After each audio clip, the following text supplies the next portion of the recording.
amid a meeting among foreign ministers of countries neighboring Afghanistan. And China says it hopes these talks can consolidate the consensus of all parties on the Afghan issue. And Chinese Foreign Minister Wang Yi is chairing the dialogues. The acting Foreign Minister of Afghanistan is attending, and the top diplomats of Indonesia and Qatar have also been invited. And also in eastern China's Anhui province, Chinese Foreign Minister Wang Yi has held talks with Russian Foreign Minister Sergei Lavrov and Pakistani Foreign Minister Shah Mahmood Qureshi.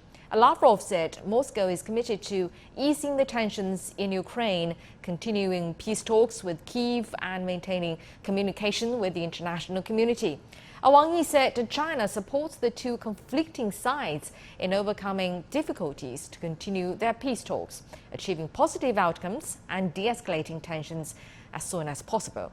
Wang also said China supports the efforts of Russia and also other parties to avoid a large-scale humanitarian crisis. Yeah, indeed, I think the two most important, I think for me, the mechanism on Afghanistan is that has been taking place in China is a major sort of event development on the question of how to help address the stability and the development issues on Afghanistan in the wake of last August sort of dramatic development in Afghanistan after the withdrawal, the sudden withdrawal, hasty withdrawal of the United States.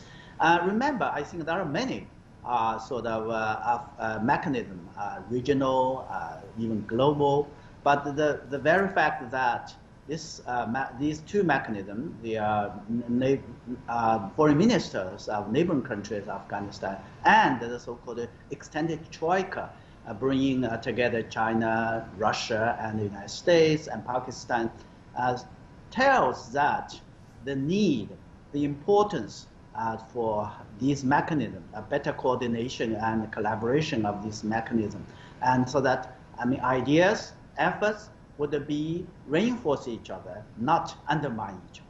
I think this is a very clear message. And more importantly, I think the very fact that China brings these mechanisms together to build up a consensus, to have a better understanding of Afghanistan's concerns by having the acting foreign minister, and to show the concerns of the stakeholders, all these participants, also shows this is so far now going to be the most effective mechanism.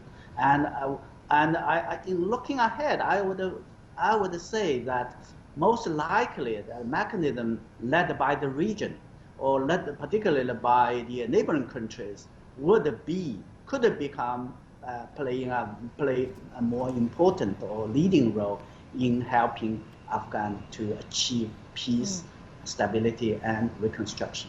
Right, and Afghanistan and its people actually are in the very miserable life. The UN says millions of Afghans are displaced and more are suffering from severe food shortages after the US and its allies withdrew last year, and plus freezing $7 billion of assets from the Afghan Central Bank. So what can be done to ease the humanitarian and economic crisis in the country?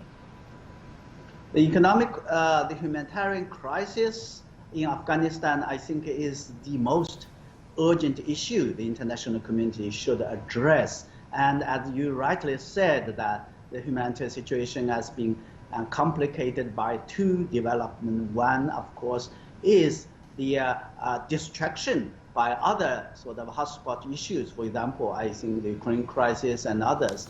And the second development was also equally, I think, devastating, is the holding of the $7 billion foreign reserve Afghanistan and by the United States, and cutting half of that. And I think one have to be really clear that humanitarian situation in Afghanistan is no different from other areas. And the international community, the West in particular, should not make a difference because of the either based on region or based on the race. More importantly, I think the West, United States in particular has a moral responsibility to help Afghanistan, the humanitarian issues. After all, the past 20 years have created such a disruption and such a sort of a problem, which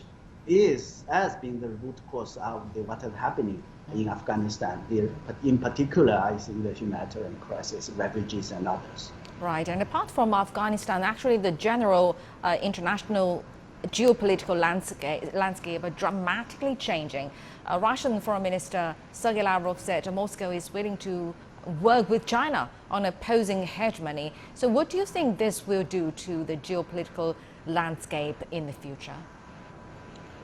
The geopolitical landscape, geopolitical picture in the world and the region has undergone dramatic changes in recent months, and it is of critical importance for countries like China and Russia and others to work together.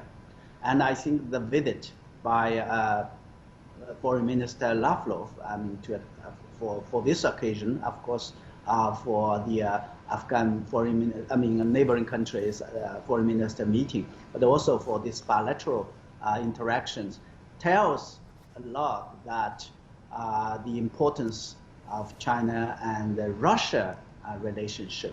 I think during the meeting, the two sides reviewed what happened in the past recently, but more importantly, expressed their commitment to further strengthening and deepening the relationship, and to commit to the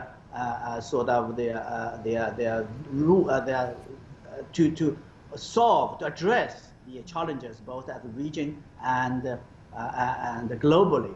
And more importantly, I think Russia pledged to the Chinese side that they would, despite difficulty, they will continue to address the Ukrainian issues through peace talks, and they would be ready to work together with China. So I think the China-Russia relationship, China-Russia cooperation is now becoming the one of the stabilizing factor for this fast, dramatic, changing world, which we have seen so many disruptions and uncertainties.